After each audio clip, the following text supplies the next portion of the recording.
Okay, so today I will finish our discussion last time, so I'll briefly, maybe we'll spend 5 or 10 minutes. So I'd like to remind, which we didn't do, Kovalevskaya case. So the situation is the following. So our phase space is, you consider the dual space to the Lie algebra of Euclidean group in 3 dimensions. Then, and we consider 2 integrals to the symplectic Poisson structure on this vector space is degenerate. It has 2 Casimir operators, and we set this to be 1. Remember, these are cosines for the rotation of the rigid body. And this is the area integral, which we set to be a fixed number L. Then the corresponding symplectic orbit, symplectic leaf, is isomorphic to cotangent bundle to 2-dimensional sphere, and the corresponding symplectic structure is non-standard. It's a canonical symplectic structure on a cotangent bundle plus a magnetic term, plus L times the area form of a sphere. So that's the symplectic structure, as we discussed. And then we have, remember these variables Li are expressed through components of angular velocity by this formula, where capital II are principal moments of inertia. And then the system we are dealing with in general is this. So it's a beautiful system of ordinary differential equations. I'll write it explicitly. So we'll see.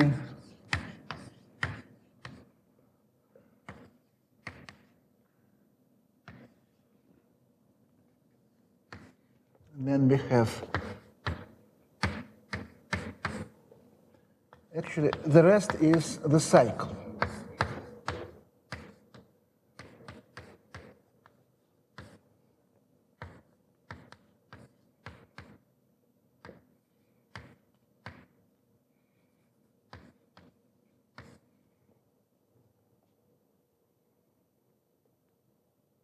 Then the third one.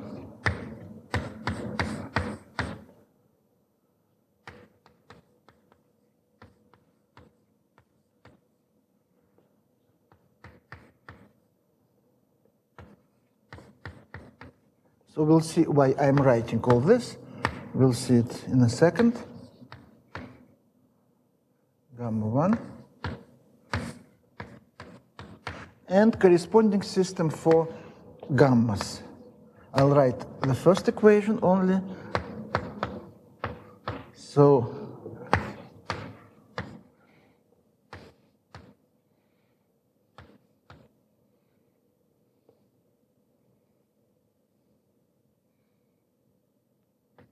lambda 3, gamma 2 equals to 0 plus cycle,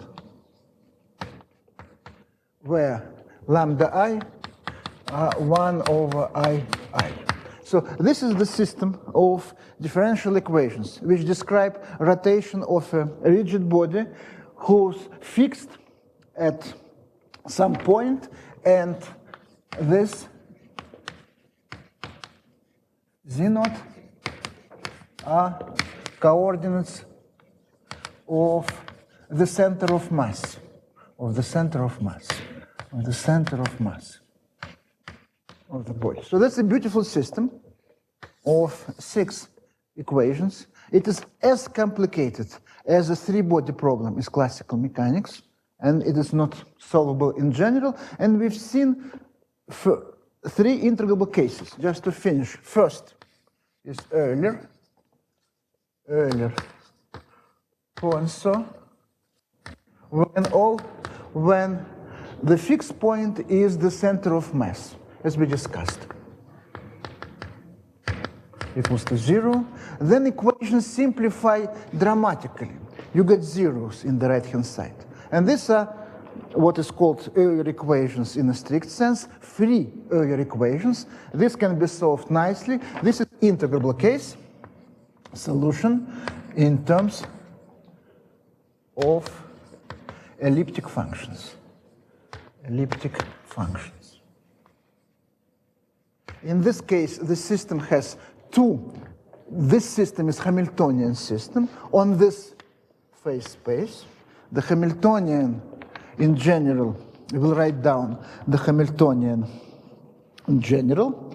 The Hamiltonian would be the Hamiltonian is kinetic energy.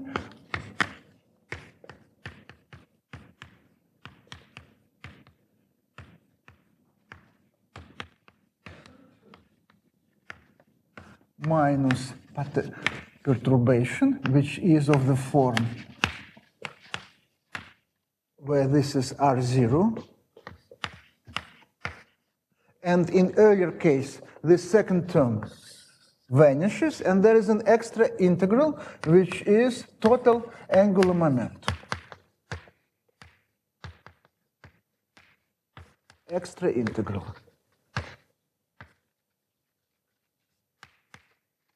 So this case is done. We discussed it last time. Second case is Lagrange Poisson case. This case is also interesting. In this case, the rigid body is symmetric. Lambda 1 equals lambda 2. Two principal moments of inertia coincide. And the center of mass is on the axis of symmetry. So, and x naught equals to y naught equals to 0. That's the Lagrange case. Then, and now this special case, if we look carefully at this condition, implies, let's look at the third equation. Third equation says that you get lambda 1 equals to lambda 2. This is 0, and this is 0. Then this implies that L3 dot is 0. So L3 is an extra integral, which you get basically for free in Lagrange case. And then again, we have this integral of motion and this. So this is, now it's not quadric, it's inhomogeneous quadric plus linear term. This is linear. The intersection will be again elliptic curve. Solution is given in terms of elliptic function. Solution in terms of elliptic functions.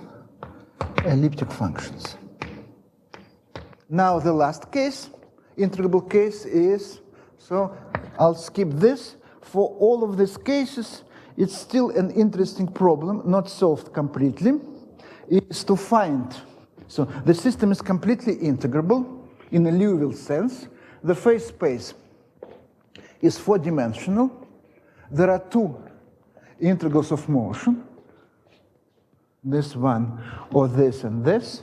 Therefore, there exists Liouville tori and action variables, and the problem is to write down action angle variables in a nice geometric form, rather in a nice algebra geometric form. That's the first interesting problem. It is done by applied mathematicians by rather complicated formulas, so it would be nice to understand it geometrically. Second problem is, this is a phase space, and as such it has natural Darboux coordinates,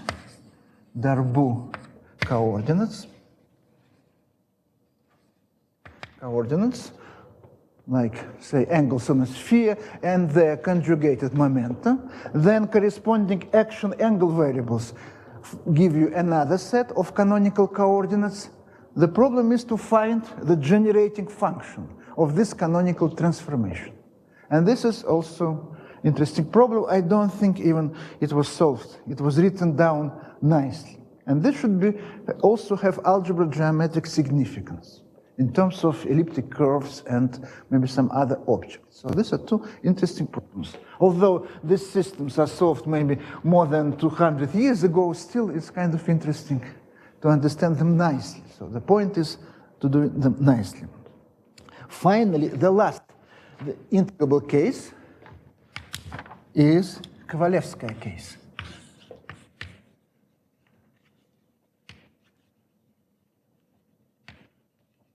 It's another very special case when the first two integrals are the same and equal to twice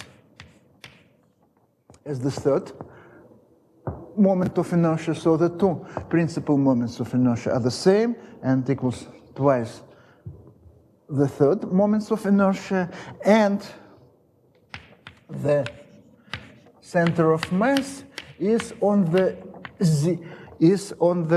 x-axis. So let's write it in this case, in this form.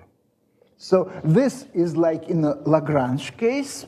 Lambda 1 equals to lambda 2 is the same here, but this looks like an extra condition. So you can think of them as being rather 2, and 1, right? You can rescale. But the center of mass is located at a different place in Lagrange Poisson. These two are 0, so it located on the axis of symmetry. This is different type of symmetry. That's Kovalevskaya case. And let's write down these equations nicely. So just to see how they look like, let's write down corresponding equations of motion. So we'll see. So let's write down these equations of motion in classical notation. So let's write omega 1 is P, omega 2 is Q, omega 3 is R. That's classic notations for components of the angular velocity. Then moments of inertia are 2, 2, 1, and the system has a very special form. 2p dot equals qr, 2q dot equals negative r p minus c gamma 3, 2 r dot equals c gamma 2. That's the system, first system. And we also have equations for gamma. Let's write, we can write nicely in this form, using these old-fashioned notations.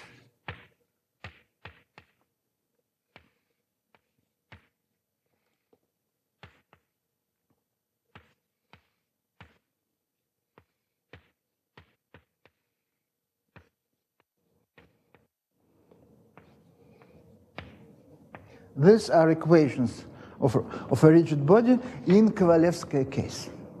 And so that the best way to solve this system of equations is to look at it as long as you can until solution comes to your mind.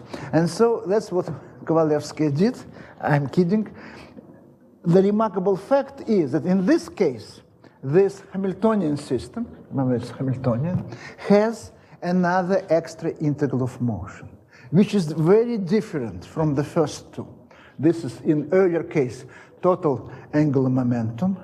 In Lagrange case, it's just by default, third component of angular momentum is conserved just because of the symmetry of the rigid body. In Kovalevskaya case, this is truly non-trivial integral. What is its nature? It's not clear whether it comes from some additional symmetry.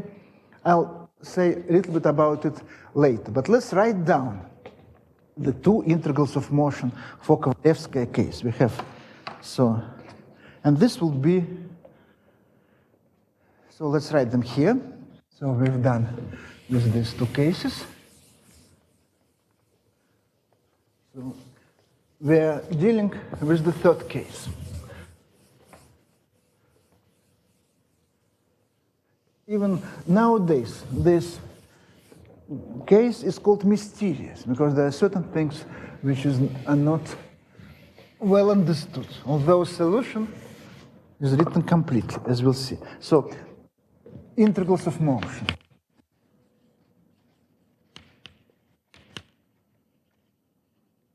So let's write the Hamiltonian. In these terms, it's p squared plus q squared plus 1/2 r squared plus c gamma 1 in terms of these variables. And there is extra Kovalevskaya integral, capital K, which is a modulus square of a complex number. So let me write it in this form. It's a modulus. Complex number is p plus iq square minus c gamma 1 plus I gamma 2 square, and you take modulus square. So that's the Kovalevskaya integral. And then one can verify directly that K Poisson commute. But if you denote this complex number as z, and you extend Poisson bracket on the complex varied functions, but h z non-zero. So this is really need to take modulus square to get an extra integral. And it has degree 4. And therefore, from general arguments, the motion is confined on the intersection of a quadric with linear term, say inhomogeneous quadric, and quintic equation of degree 4 in this space. And then, remarkably, it turns out, so this system is also completely integrable by Liouville. It has foliation by Liouville tori. The tori are two-dimensional tori, and now the question is, what kind of tori are they? And then Kovalevskaya's discovery was that these tori are Jacobians of genus 2 hyperelliptic curve, which is constructed when you fix the values, the parameters of the system. You fix h equals to little h, a number, k equals to little k square, another number, and then we have a number c, position of the center of mass. We have 3 parameters, and they define, and then they define the curve of genus 2. And solution is very complicated. Let me just give you an idea how this works. So there are several steps in Kovalevskaya solution, which is really ingenious in terms of analytic skills, which kind of rather lost nowadays. And roughly, solution goes, the main idea is the following. The main idea is the following. The form of integral suggests that we're supposed to use complex variables. We complexify. So we use z1, p1 plus iq, z2 is p minus iq. And then we have these variables. Then there is a map, explicit formula. From these coordinates, we pass to coordinates w1, w2 by solving certain quadratic equation, rather complicated, which involves z1, z2, and these values, h, little k square, c. I will skip this, but then remarkable discovery is that this system of 6 equations reduces to 2 equations of the following form. Then this implies that p minus iq, right? Z2 is a complex conjugate. Yeah, but you can complexify. You can think of p and q as a complex. Then the system becomes the following. There is certain polynomial of degree 5, which I will not write down. I will give a precise reference, modern reference of w1, w2, minus W1. And the second is radical, same radical. P5 is a polynomial of degree 5. 1, 2. Here we get W1 minus W2. And this, so the system reduces to these two equations, which are solved by Abel map. This is a polynomial of degree 5. Equation y squared P5 of W defines a hyperelliptic curve genus 2. And these are solved by Abel map, passage to Jacobian. And then the inversion is given by theta functions. It's a complicated story, but you can express original solutions P, Q, R, and gammas in terms of genus 2 theta functions. P5 I can write with the formula. You see, it's not difficult. This is rather complicated. I'll give precise reference, but let's write the formula, because I don't want to go into too much details. You'll see that this is really, so P5 is W square minus K square times W plus H. So this is kind of factored, times W square minus K square plus C square. This is precise polynomial of degree 5 with the roots, plus minus K, minus H, and plus minus H, and plus minus this. So very specific. Sorry, this, no, I am cheating, minus a constant. So the roots are not so easy to find, sorry. Minus a constant. So this product minus a constant. So that's the polynomial. I'll give precise reference. And so that's the remarkable discovery. And so as we discussed last time, these three are the only cases when this system is completely integrable. This is done by Kovalevskaya-Penlever test. It's a theorem now. And so the point is to find real action angle variables and generating function. Something is known. For instance, remarkable thing is the following. Kovalevskaya was not using Hamiltonian formalism. She was using, like, solving PDE. These two new variables, W1 and W2, are not in involution. One can check that this Poisson bracket is non-zero. But Kovalevskaya introduced new variables, S1, which is W1 plus a Hamiltonian, S2, W2 plus a Hamiltonian, and these variables, S1 and S2, are in involution. And these are analogs of which can be checked. Everything here can be checked by computations. And computations could be rather brutal, because the formulas are really complicated. These are in involution, and these are roughly angles on corresponding Jacobian. So these are angle variables. Construction of action variables is more involved. It uses some integration over A cycles over some differential, abelian differential of the third kind on this curve, on this genus 2 curve. So this becomes really involved. But still, so the problem is kind of to understand this from algebra geometric point of view. So now let me give you the references, and then, because I want to wrap up this case, so let me give you the references for this. So this discussion was, let me give you 3 papers. One is Novikov, Veselov.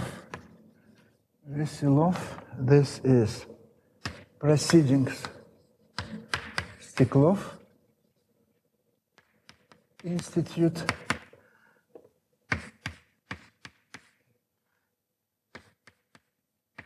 in 1985. Second reference is rather recent, is a paper by Dulin, Richter,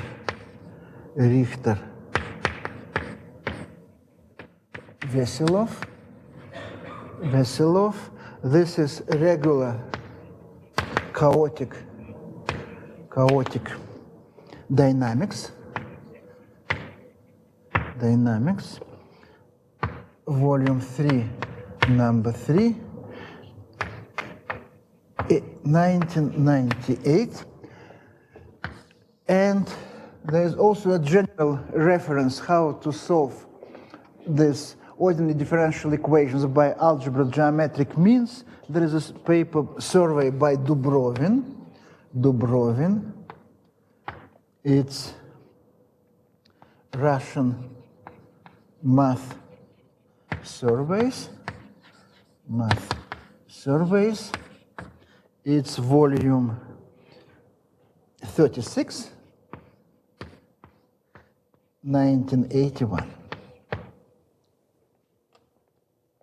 And so this is the very old story we discussed with a new development, Hamiltonian formulation and algebra geometric approach. These three cases can be solved also using so-called Lax representation, which we'll discuss.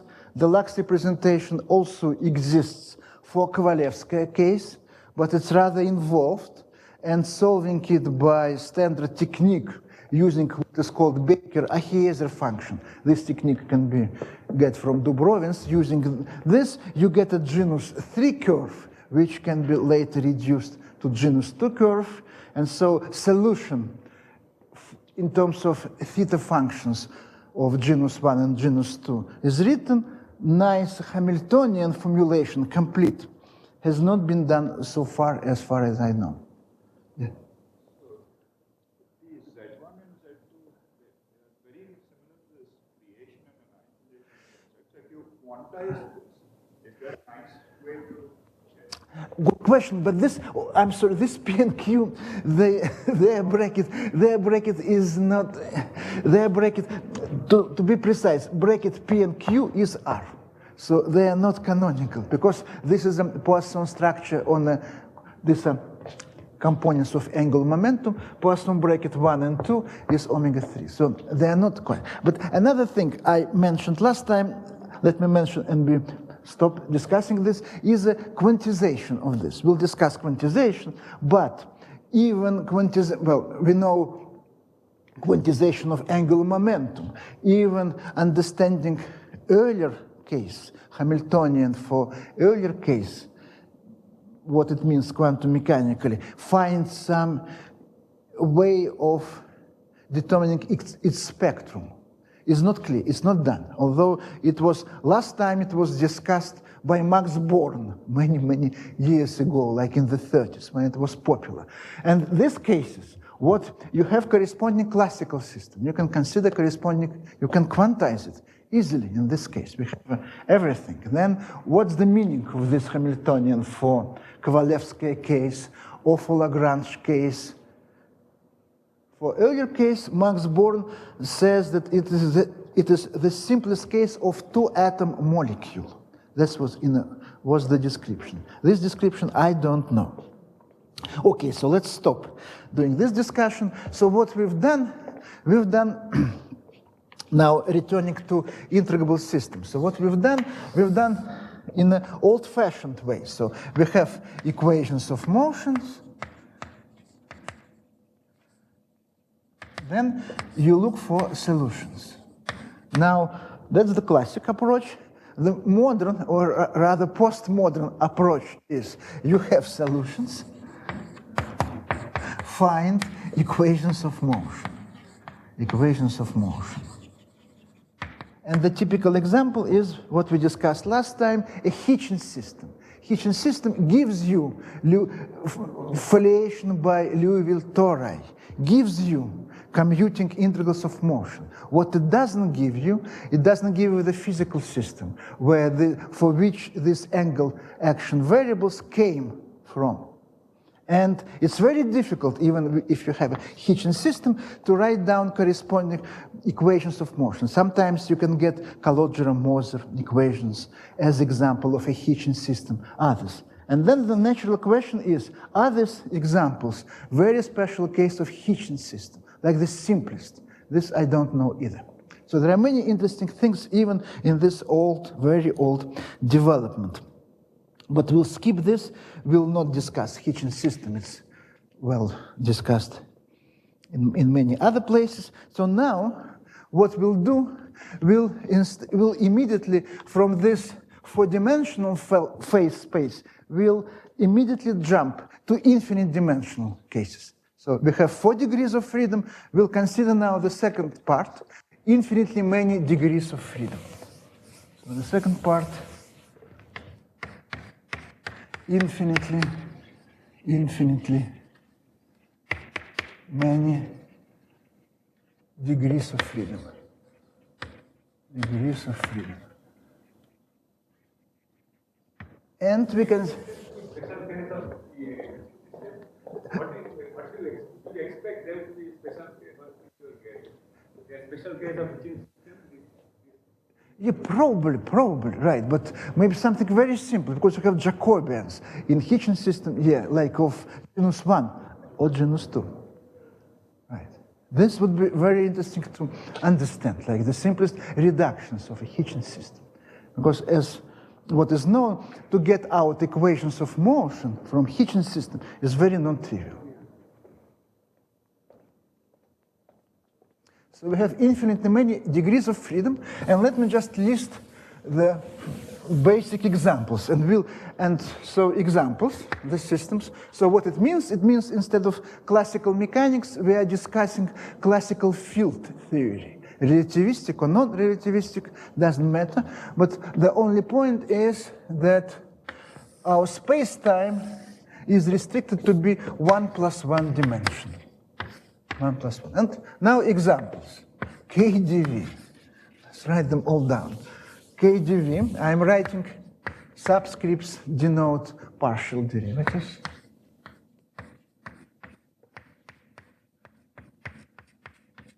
Just for the sake of completeness, let's write them. Then nonlinear Schrödinger equation.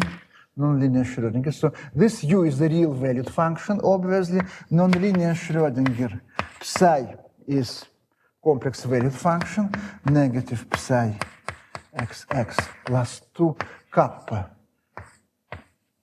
You see, coefficients here are, in fact, not that important. You can rescale them any way you like. I'm just writing in the form which I like. It doesn't really matter. Then, say, another example, sine-Gordon equation. So phi tt, this is a relativistic, plus, let me write it in physics form, m² over beta sine beta phi. You can make all this to be 1 equals to 0. It's another nice example. And finally, let's consider the Heisenberg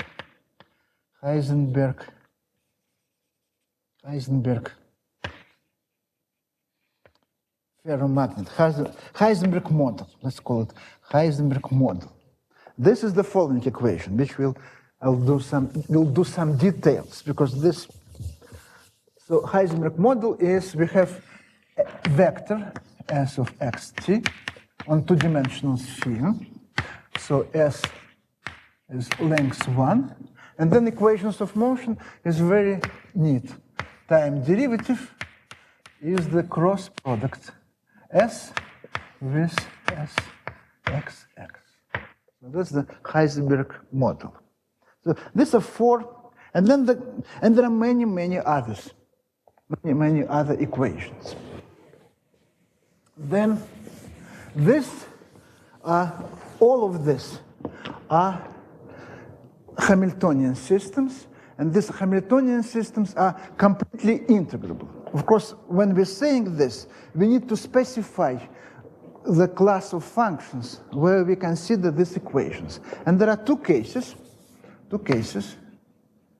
One is when x varies on the whole real line, and you impose some decaying condition and rapid decay at plus minus infinity. In some sense, rapid decay could mean different things for different examples. Then another case, x is periodic on a circle, periodic boundary conditions. This case will only consider a rapidly decaying case when these are truly infinite Hamiltonian systems, completely integrable. Second case is periodic, when there is like embedded, this is infinite dimensional Hamiltonian system, which consists of embedded finite dimensional Hamiltonian system, because it's like a theory of like any periodic potential can be approximated by finite gap potentials, which have finitely many degrees of freedom. So this is more like algebra geometric case. This is analytic case. We'll consider only this case. And we'll see that the last example is the less known, will give us the most straightforward way to quantizing completely integrable Hamiltonian system. The last example, because it is the simplest. The most interesting for applications, of course, is the Sine-Gordon model, because it's classical, describes many fields, and its quantization is quite interesting, but it's discussed in many, many places. I will skip. KdV is very interesting with applications to conformal field theory. We are not discussing it now. As a model of quantum field theory, is special. It's non-relativistic. It has a meaning in CFT. And nonlinear Schrödinger is another basic example of non-relativistic QFT, which can be solved also nicely. It describes a Bose gas with delta function interaction. But we'll not discuss it either, because we'll discuss this, the last one, because it is really the simplest, as we'll see. The passage from classical to quantum will be the easiest and can be described in elementary terms without introducing Hilbert spaces, in fact. And then we'll discuss some other. So just to finish this general introduction, what I will do, let's just give what are Poisson brackets and Hamiltonians for all these three cases. Then I'll give some references, and then we'll do very especially the case for Heisenberg model. So for KdV, Poisson brackets. I'll write all Poisson brackets in the form is negative delta prime x minus y. I'll explain what it means in a second. Corresponding Hamiltonian is the integral 1/2 ux squared plus u cubed dx. This is called Gardner-Zakharov-Fadeev bracket, because it was introduced by Gardner, and used by Zakharov and Fadeev to prove complete integrability of KdV. What this means? This is written in terms. You see, when we consider this, the phase space is infinite dimensional. And in fact, our ordinates on the phase space are values u of x for all x in R. These are just the coordinates. And the functions on the phase space are functionals of this u. And functionals should be smooth. And one can define rigorously what it means to be smooth.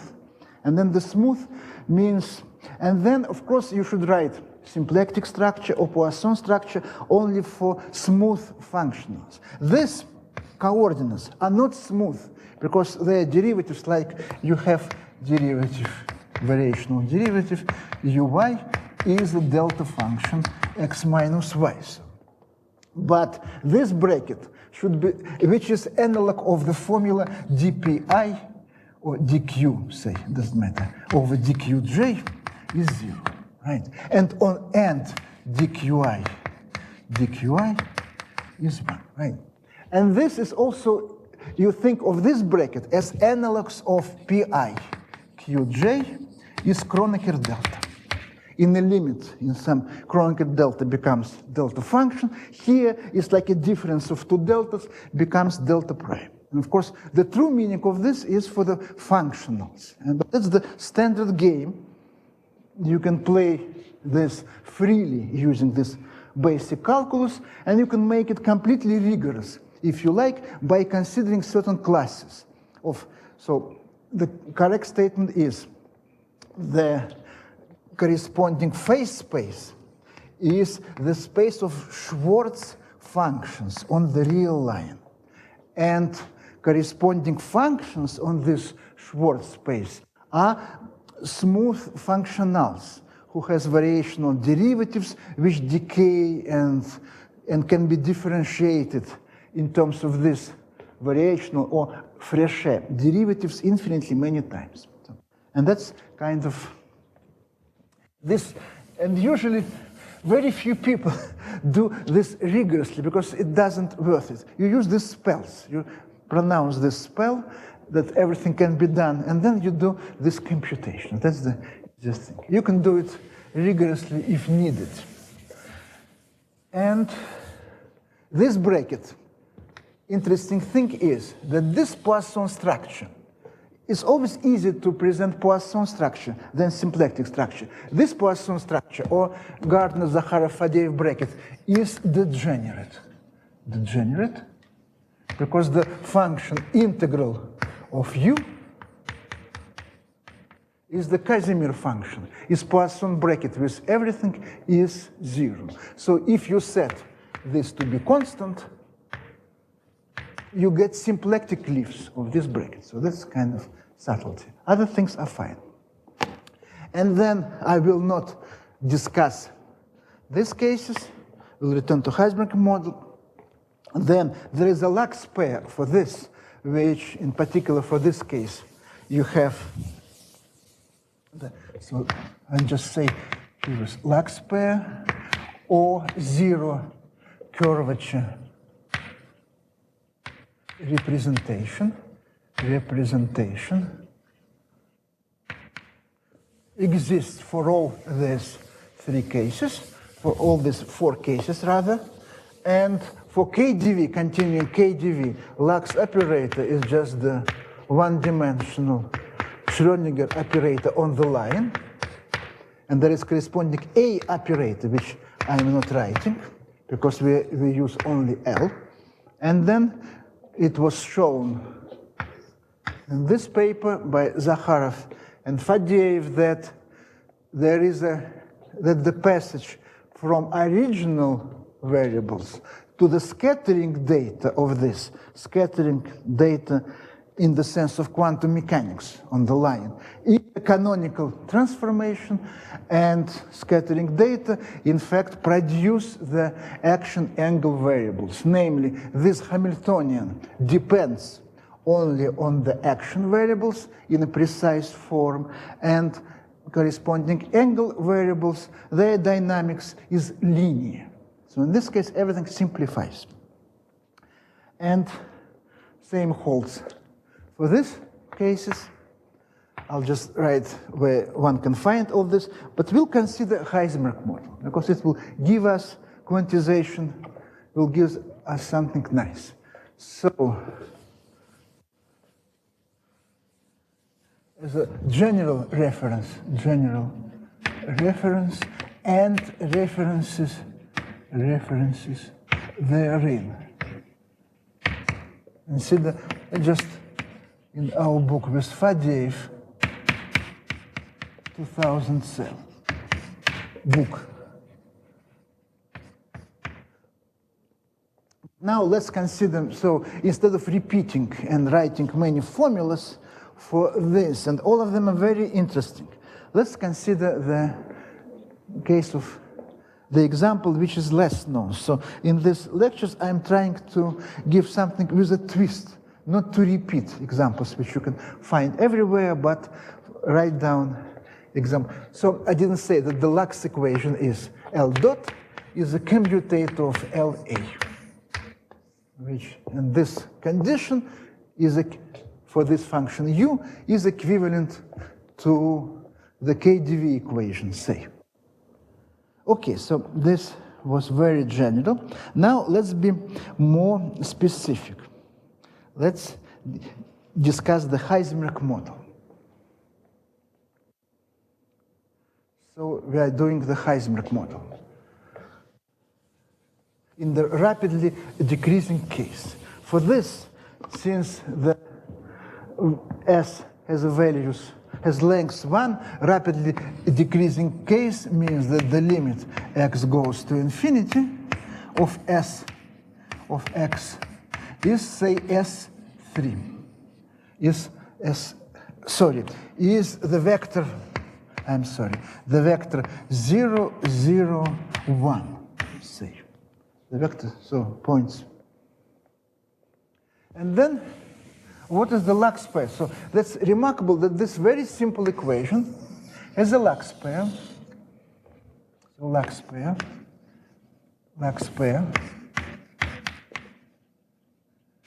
for Heisenberg model.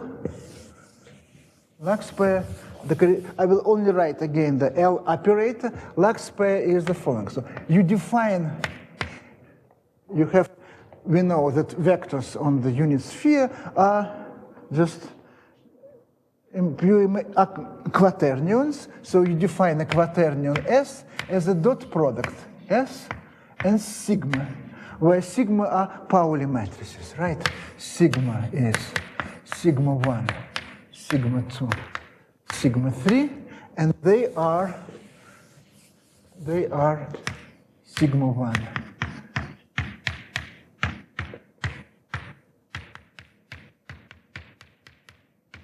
Sigma 3, 1. So you define it in this form. So S is 2 by 2 matrix, self-adjoint, trace 0, and S square is identity matrix, right? So that's the condition. And then the corresponding Lux operator is very simple. Lux operator has the form is S of x times d by dx. S of x times d by dx.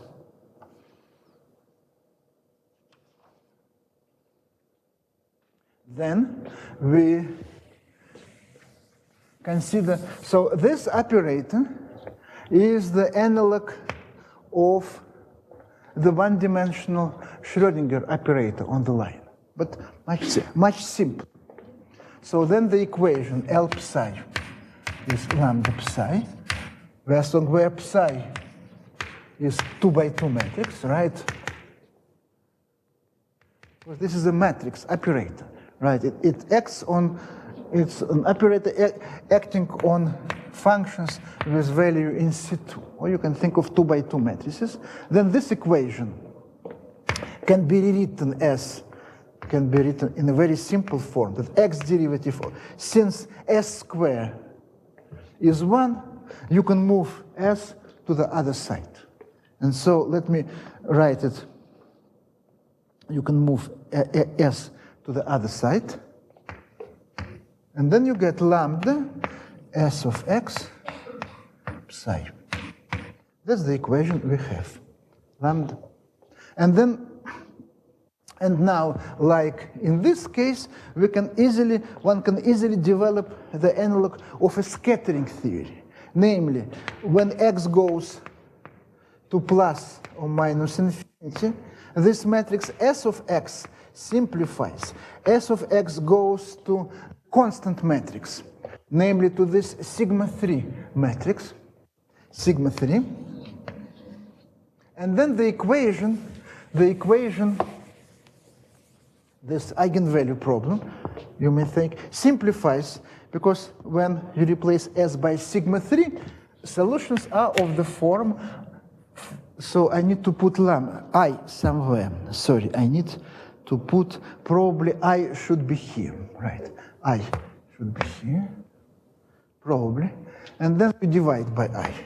This is, and then solution would be negative I lambda x sigma 3. That's the value of your function psi at plus minus infinity. And then you introduce Yost functions, t plus minus of x lambda. These are Yost solutions, solutions of this equation, which behave like this function, this matrix varied function, E lambda x sigma 3, just diagonal matrix with exponents, plus small term as x goes to plus minus infinity. So these are two solutions. At both ends, equation simplifies, has this asymptotic solution. Then by standard techniques, there exists solution which approaches this, called Yost solutions. Called the system 1 of 1. Now, since we have two solutions, at plus infinity, at minus, but this is the first order equation, they should be linear dependent. So we can write, so let's see how I'm writing plus or minus. Then we can write that t minus of x lambda is proportional, it's t plus of x lambda times some 2 by 2 matrix. So you see, here we have freedom of multiplying any solution by a 2 by 2 matrix from the right. So since we have two matrix valued solutions of the same equation, their determinant is 1, by the way. So you can divide one by another. It should be a constant matrix. And so you can write times t of lambda. There always exists this matrix. And this matrix t of lambda has the form A of lambda. So let me write it carefully, because I want to describe something really very, has the form A of lambda, B of lambda, then you put negative B, A lambda complex conjugate. So this is called transition matrix. And A and B are called transition coefficients. And in terms of this, you can consider, like in the case of one-dimensional Schrödinger operator, in terms of this A and B, you can write down transmission and reflection coefficients. So transmission will be 1 over A, reflection will be B divided by A. And then this matrix has determinant 1, so A lambda square plus B lambda square is 1. It's unimodular. And so, and like in the usual one-dimensional Schrödinger case, this coefficient A of lambda analytically continues to the upper half plane. So this is a complex plane of the variable lambda. It's analytically continuous to the upper half plane. When lambda goes to infinity, it goes to 1, and has finitely many zeros somewhere in the complex plane. These zeros correspond to the complex eigenvalues. This system is not a self-adjoint operator. So its eigenvalues could be, it has a continuous spectrum filling the whole real line, lambda, and has finitely many complex eigenvalues, which will denote lambda j. So here, lambda j, zeros of A of lambda, eigenvalues of L. The eigenvalues in the sense that there is a solution of this equation which belongs to L2 on the line. So the actual normalized eigenfunctions, as you say in quantum mechanics. And then to describe the set of scattering data completely, there are certain normalization constants, because the eigenfunction you get is not normalized to have a L2 norm to be 1. Its L2 norm is some number. And you call this number, or even not an L2 norm, but some complex number. So you have lambda j, zeros, and there are gamma j, normalization constants. Normalization constants. And therefore, we have the map from our initial variables, which are like physical variables. We have a function with the values on a sphere, like a simplest sigma model. So the map of real line to the two-dimensional sphere. Then, for this function, you construct the operator, and there is a map, which is from this to the coefficients A and B. In fact, one can reconstruct coefficient A using this relation from coefficient B and the zeros using analyticity property. So there is a map in this side. And conversely, if you are given coefficient B, zeros, some complex numbers, some normalization constants, then using this data, you reconstruct coefficient A, which using this normalization and analyticity properties, you construct coefficient A, and then you construct some integral operator, which gives you back your matrix value function S of x. So what I described in a few terms is direct and inverse scattering problems. So direct scattering problem, given S of x, we construct this data. It looks exactly like for Schrödinger equation, in a sense, and inverse scattering problem is, given this data, reconstruct the original S of x. All this can be done, and this will be using this. And so what we should remember, that there exists such solutions and this. So all this is written here, but originally this comes from old paper in 77 in Physics Letters A. Okay, so now let's return to Hamiltonian interpretation. This Heisenberg model is also a Hamiltonian system, which Hamiltonian structure is very nice. It is a kind of induced from a symplectic form on a two-sphere. You have a symplectic form on a two-sphere for each x, and then you take direct sum.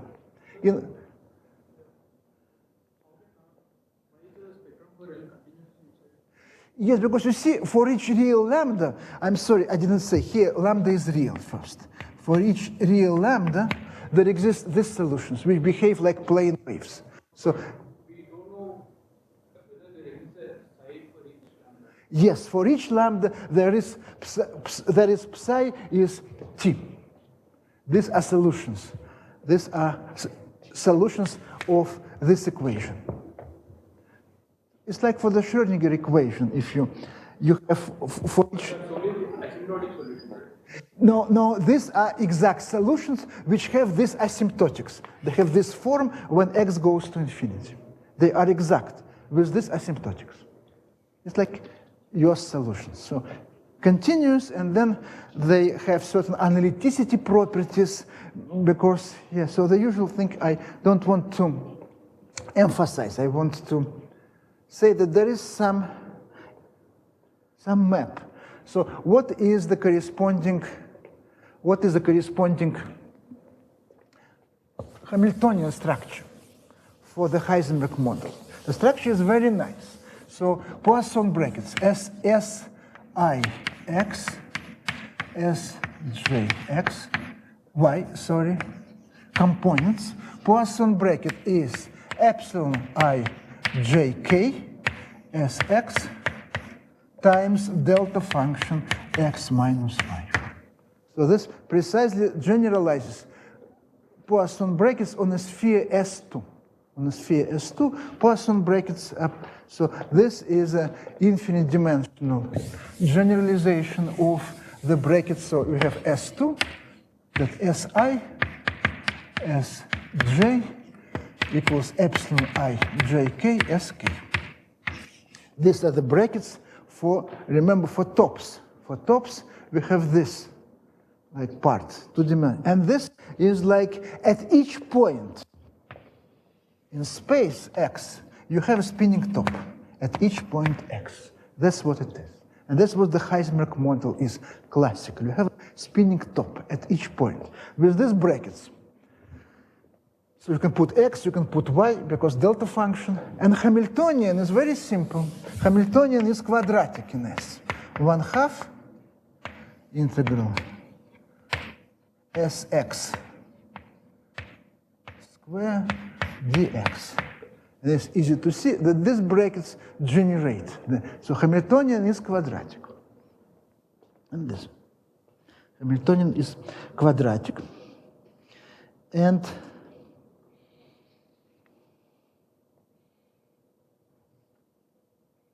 right.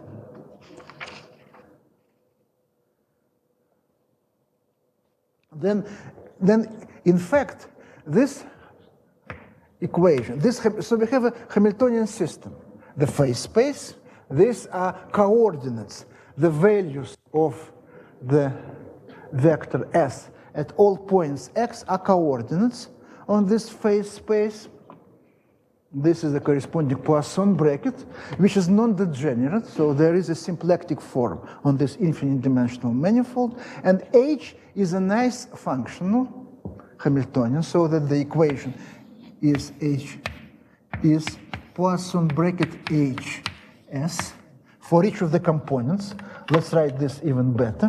In components, let's put dot I, here put I, 1, 2, 3. So that's the equation. And in fact, this Heisenberg model has infinitely many conserved quantities, which follows from the Lax pair. The first two are simple, they're Noether integrals. The first one, you see here, the equations of motion have a SO3 symmetry. We can rotate everything becomes invariant because of the cross product. But since we are choosing this condition at infinity, we break the SO3 symmetry, and only the third component of a total spin is conserved. So we have this, other integrals of motion. Let me write them here. So Noether, S, total S3, which is integral S of x, which is integral, let me see how I'm writing this. Right, I'm writing it in a trivial way, sorry. It's S3 of x minus 1 dx. It's third component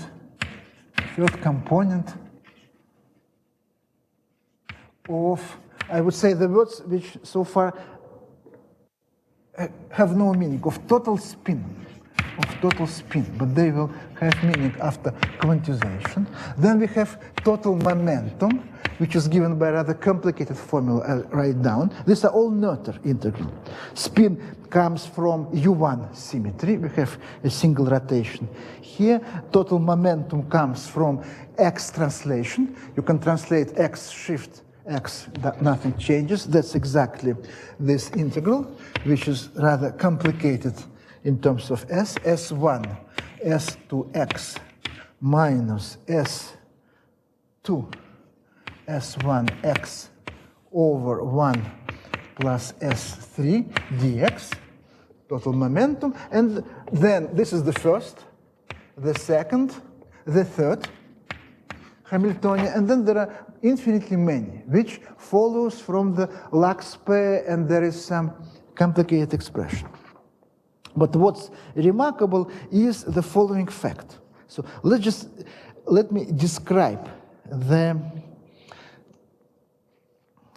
So there are two things. One is the action. So let me see what we should keep. We should keep this. We keep this probably what this we don't need. Now let's consider. So on this side, we have original physical variables. This is a description of the phase space of the model. Now let's describe here the action angle variables for this space and the map. The map I will not describe because the map is given by direct scattering problem. So the action, so let me just write. And then we'll just action angle variables. So they are rho of lambda, which is minus log. So you'll see that here they are easier in a sense that you don't need, they are no longer algebra geometric because we have infinitely many degrees of freedom. All algebraic geometry degenerates and becomes kind of analysis. Here, algebra turns into basic analysis. So this rho is like an action. Corresponding phi angle is really an angle. It is minus argument of b of lambda. Lambda is real. So these are action angle variables for continuous spectrum. Then you can write corresponding variables for discrete spectrum. So I'll write them. There is p, well, just minus for real part of lambda j. Well, it's more complicated. I'll just write 2q. Corresponding q is the log of gamma j absolute value, and you get the variables rho, which is the same but imaginary part. These coefficients may be wrong, but you can check them in the references. And phi I is negative argument gamma I, gamma j. J runs from 1 to n, number of eigenvalues.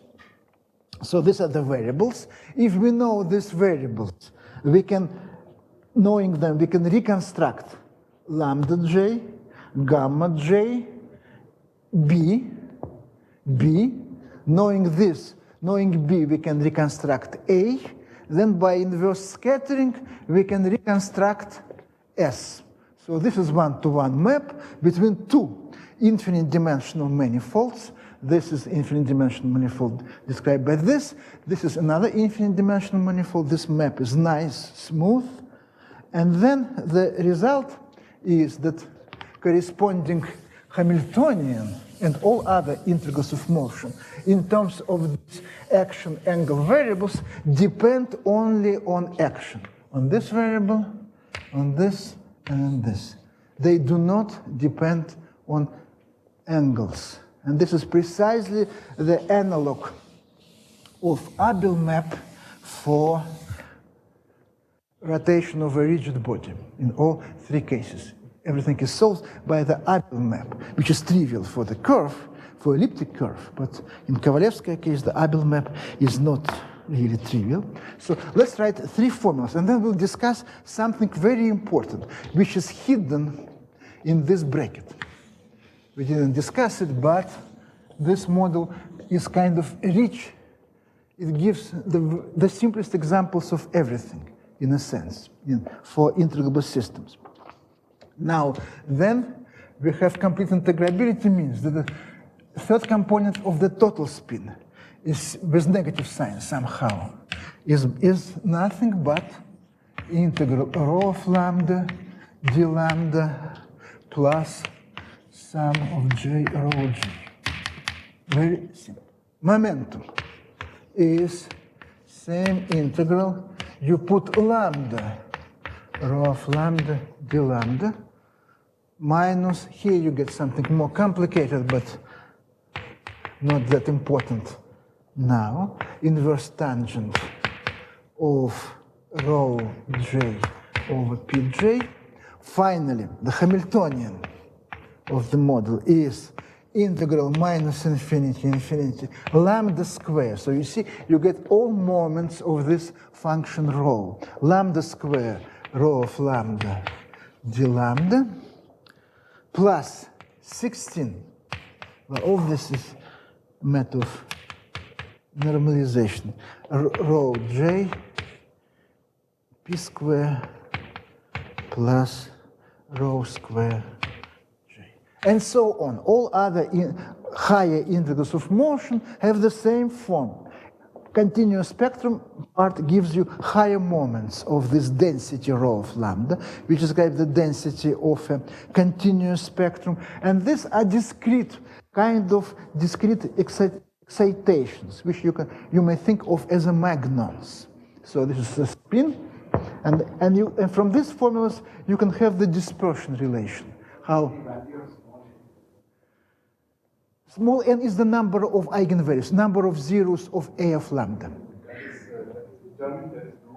This is arbitrary. Arbitrary. You have like the map of all S to scattering data, any n can be, and conversely. And so put little n to be 1, and then you get this and this, you get dispersion relation, how the energy depends on momentum. And this will describe magnons classically. Everything is classical. So there are two things, and this shows complete integrability, because by this map from S to action angle variables is a canonical transfer, is canonical. Therefore, Hamilton's equations of motion have the same form. Therefore, the angle variables depend linearly.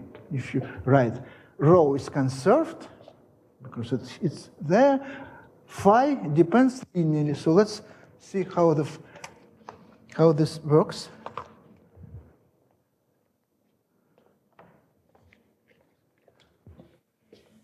So, for instance, let's write equation. So what is phi dot of lambda? This is h phi of lambda. And now we know the bracket. Rho phi is delta function. Integration delta function disappears. It's just lambda square. Therefore, phi of lambda t is phi of lambda 0 plus lambda square t. That's exactly the linear flow for the angle variables. Okay, so that's like the outline. But now, what's important here? You can derive how to. So here we are doing something following. We either, so you see we have a map. So let's write it in the following way to be careful. So we have a map, variables S to variables rho and lambda. And there is the inverse map, right? So we have this map. So using this map, what you can do, so rho and phi, and other variables. Using this map, for instance, one can do the following. Using this map, you have symplectic form here. In terms of variables,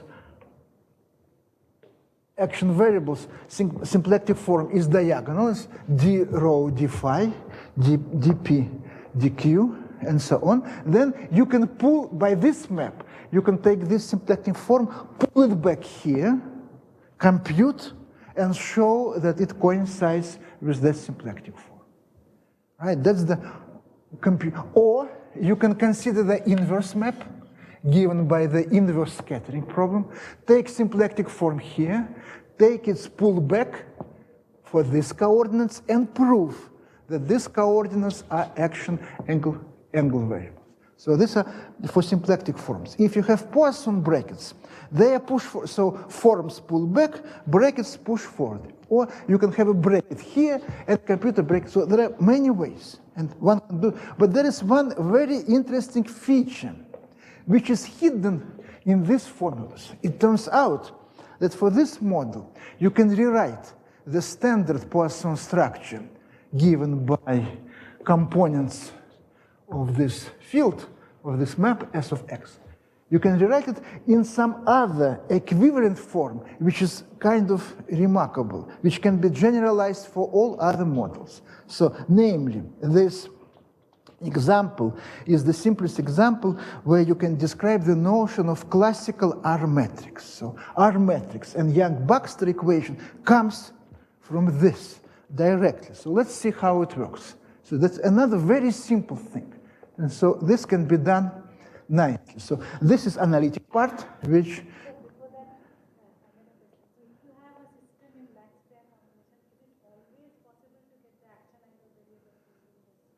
yes, in some sense, it's a very general statement, which, but for the answer, a general answer will be yes, if you have kind of, if the system is such that you have kind of scattering problem is well defined, or which is equivalent Riemann-Hilbert problem is well defined. Then you have these maps you can pull back or push forward, and you can do. So this is rather general statement. Now let's discuss this return from analysis to pure algebra. In fact, well, not algebra, it's elementary algebra, I would say, to linear algebra, to very simple things. So let's see how all this works. So for this, let's see. So we have these formulas, right? So let me write it in this form. So remember that S of x is dot product with sigma.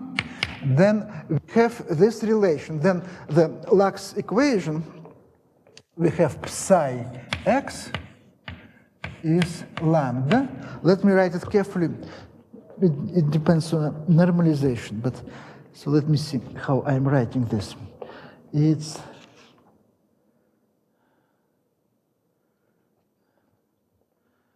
lambda over I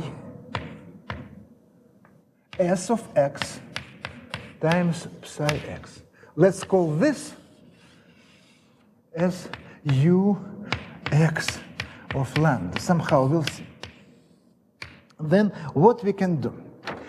We take Poisson brackets between scalar functions, right? Between components. Now, let's, instead of components, let's try to do the following. So let me delete probably the equation. We'll remember it later. So I need some space. I don't want to delete these formulas. Let's put equation here because it's nice. S cross product with second derivative. This is an isotropic Heisenberg model. You can add anisotropy and then it becomes more complicated in terms of elliptic function. This is the simplest.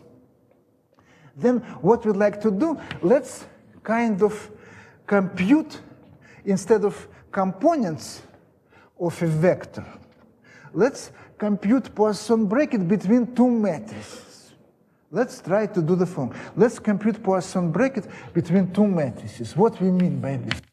S of x, no components, S of y.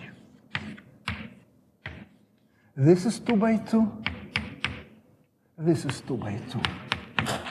2 by 2 matrix. We like to take any, so this is any matrix element here, Poisson bracket with any matrix element there. So we'll get, as a result, it's a 4 by 4 matrix.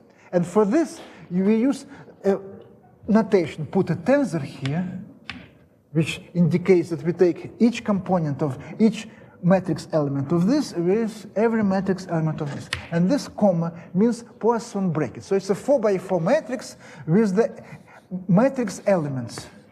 C.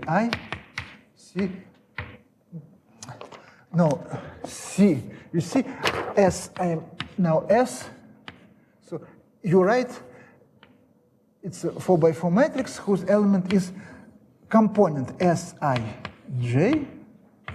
SKL. And you group them as in tensor product. This two stands for the I and j runs from 1 to 2.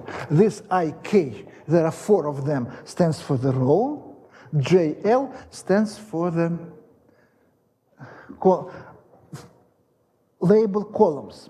So it's exactly like you consider a tensor product. So this is of x, this is of y. So you consider like a tensor product. So that's precisely tensor product of 2 by 2 matrices. This will be 4 by 4 matrix. But instead of multiplying, you put a Poisson bracket everywhere. So that's the why you are doing this. You are trying to put this in a closed form. And so now you replace S, you multiply this. Now the key idea is the following. Here there is no spectral parameter. Here you get just variable x, variable y. Now let's multiply this by lambda and multiply this by mu. It looks like it's a trivial, you can pull them out. But let's not do this, and let's compute Poisson bracket between u of x lambda. This notation actually belongs to Sklenin, like tensor product with a comma. U, y, mu. Where for different, in other words, you compute this. This is a corresponding component of a zero coverage representation. You compute Poisson brackets between this u for different values of x and different values of spectral parameter. And the question is whether you can express this Poisson bracket in a closed form in terms of the variables u only. Because here, if you pull out lambda, it kind of disappears. You get lambda times mu, and you cannot pull. But then the remarkable thing is the following trivial formula, which is tautology, in fact, that this is a commutator of the following thing. So let me, is a commutator. Let me write it in this form. Or maybe I need some space. Let me delete actually this too, because it's still complicated formulas. So let's just keep this. So let me see. Okay, we have time exactly. Okay, so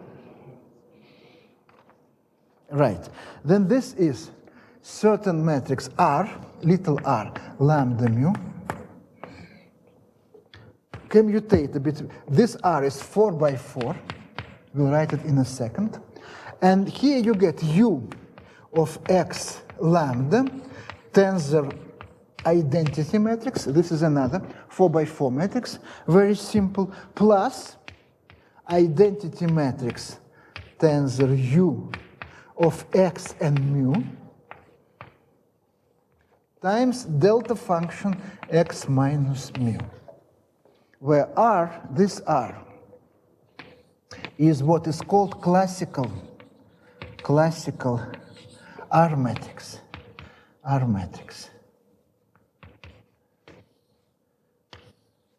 which satisfies classical Yang-Baxter equation. And I'll write down the formula for this. It's very simple. So, and this is so computation, so fact. This where little r lambda mu is, well, negative capital P, and here you get 1 over lambda minus 1 over mu. So you see, it depends on the difference of the inverses. So it's better, instead of lambda, to use 1 over lambda, which is not a big deal. Yeah, but that's, it just happens. But for the Lux pair, it's nicer to have lambda times s. But for this, so that's a trivial computation.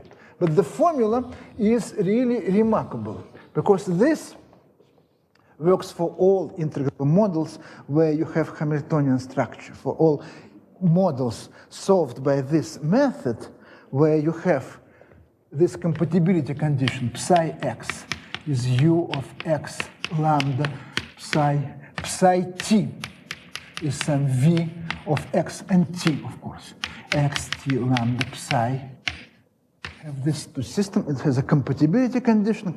These are some polynomials or rational functions of lambda, or lambda may be a parameter on an elliptic curve. You have this compatibility condition, gives you nonlinear equation. That's the simplest example. I am not writing V, but V is also very simple. All this is written in the book. And then you have this for all systems. If this bracket holds, and where R depends. If lambda is a rational function, this is the simplest. Here P is a permutation. Last thing to say. Here P, I'm sorry for this notation, momentum. It's a different P. Let me make it bold. Bold P. Bold P is a, and let's delete this because this was discussed. Here P is a permutation matrix in C4, which is C2 tensor C2. It has the basic property P of U tensor V, two vectors, is V tensor U. And P, if you in some natural basis, has this form, 4 by 4, 1, 0, 0, 1, 0, 1, and 0 everywhere else. So you can even write it down, it's not wrong. So it looks, so here 1, and here. So that's the, and remarkable thing is that this is, and this R, so satisfies classical Yang-Baxter equation, which we will not write. But this is the origin of classical integrability in Hamiltonian formulation. This simple way of representing the Poisson bracket of classical fields in this form. So in fact, if you are given U and this Poisson bracket, you can reconstruct this V, in fact. And another remarkable thing is the following, that if you have, I will not go through it now, if you go on to, so this is the Poisson bracket between, for these coefficients of this equation. Now, if you find the solution psi, then the same Poisson bracket can be easily integrated and has a nice form. So all information about Hamiltonian structure of a system is encoded here. And this information allows to generalize things easily.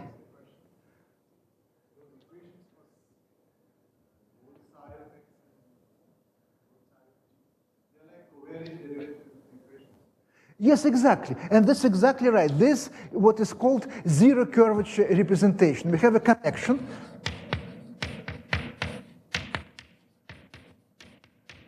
And it has zero curvature. That's exactly, that's the covariant derivative. Now, so this, and in fact, using these equations, one can compute Poisson bracket. So this is a neat way of writing Poisson bracket of physical variables. Using this and direct scattering problem, one can compute Poisson brackets between scattering data and so on. But what's interesting that this brackets even makes simplify when you consider, instead of a continuous space-time, you consider discrete space-time. You discretize the system.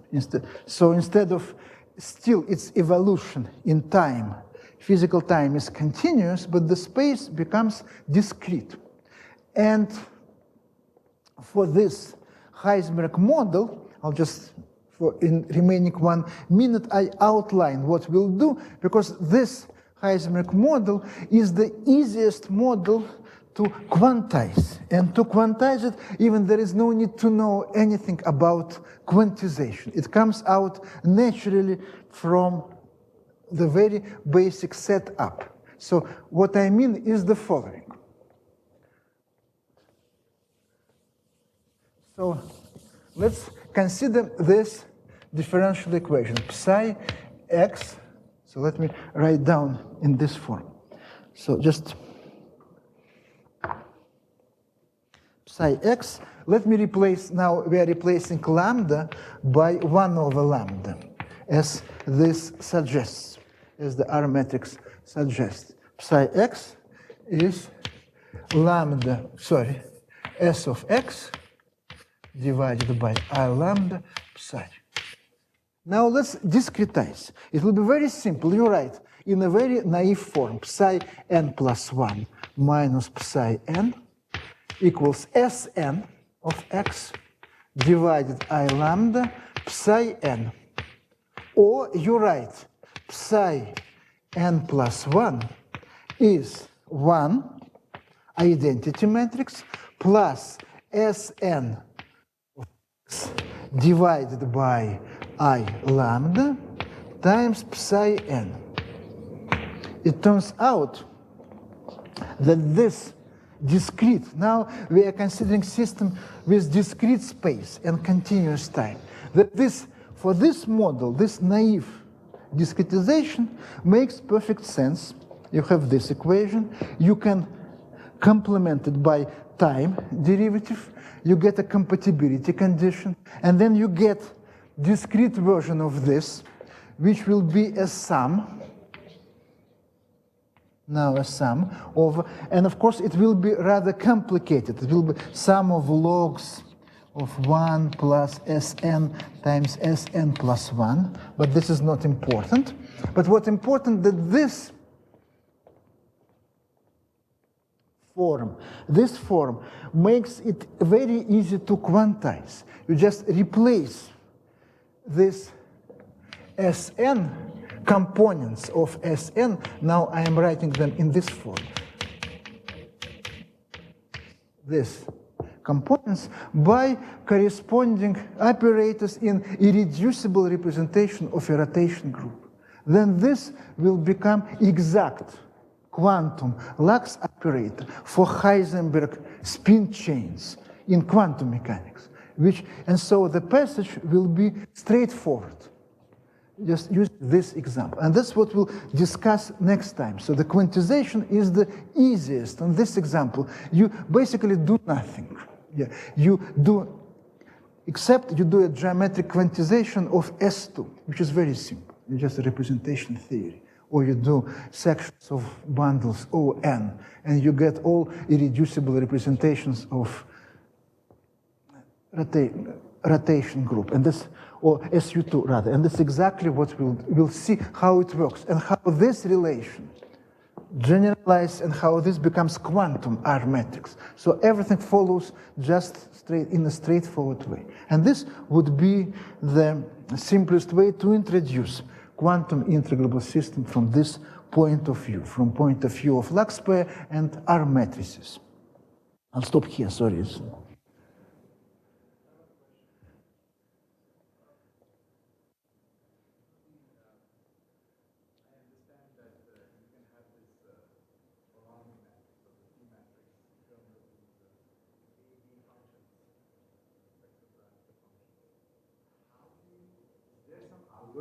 How to discover the formulas for action and invariance?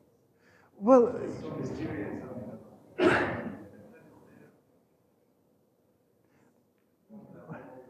Right. So basically, well, the standard way is you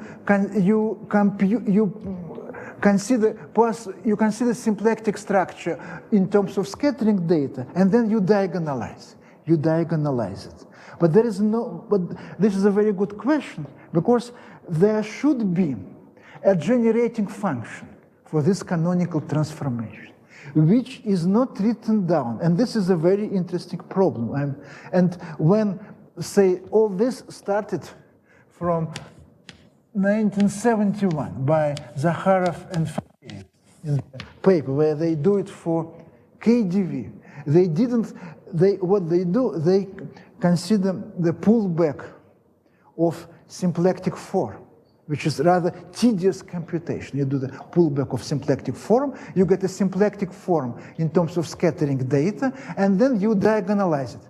you find Darboux variables for that. But if you know a generating function, canonical values will be immediate, just differentiate. This is an open question. And this is very interesting to understand for all integrable models, starting from Kovalevskaya, even from Euler, starting from Euler. What did you mean, generating function? Of canonical transformation. Remember we discussed last time, canonical transformation is a symplectomorphism, is a map, which can be described by a single function. Okay, Yeah. that's it. Mm-hmm.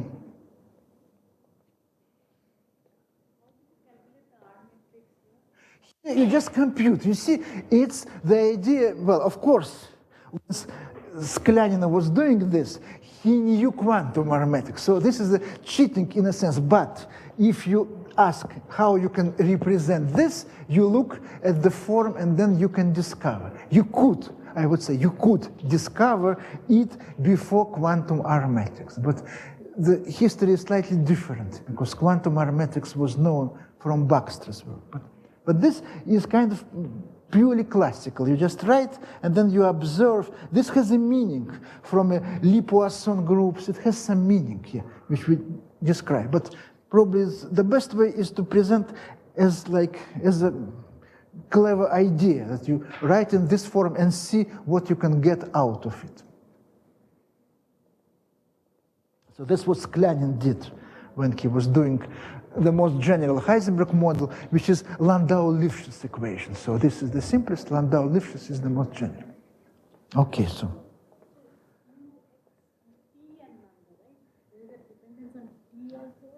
Where? In this Poisson bracket. no, Yeah, for fixed t, everything is for fixed t. Yeah, t equals 0, because then it evolves. It's just the same. It stays the same.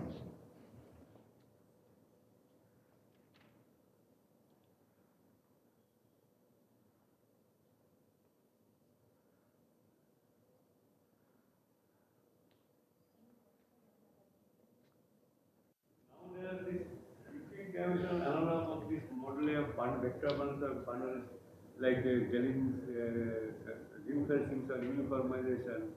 You can kind of, that's a better way to understanding band modulation, etc.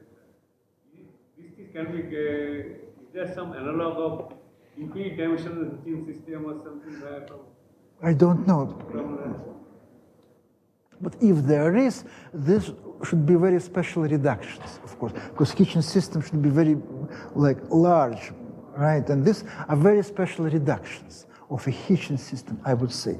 And rather, this is a good point, Hitchin system you are talking about should give you periodic problems, because in periodic problems, in general, you get a curve of infinite genus, so to say.